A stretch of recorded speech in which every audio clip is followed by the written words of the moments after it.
Rồi mâm đi. Tao. Một khác.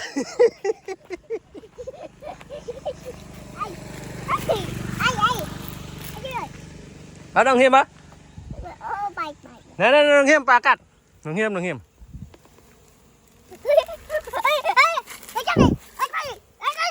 Ê, dây xuống, dây cho bà mơ. Sẽ bay đấy. Rột mùi á. Can là chóp á, con bà lấy nha. Can là chóp.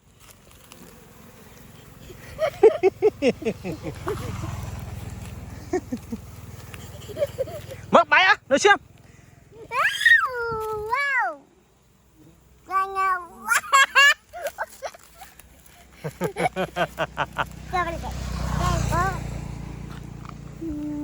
Ôi hiến à. Nè ơn chập. Mà chập ơi bong mơ tình mà. Còn ba chân nè khá hả.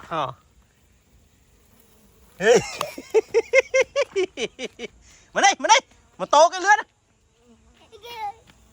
Nuôi một tô cái lươn này. Này mà chập nè. Chập hôm nó ơi mơ tí còn hót bài hót đây.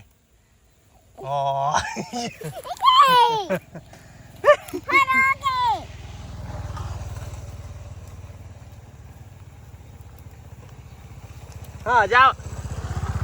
Mới chào mồm nữa. Ơi da.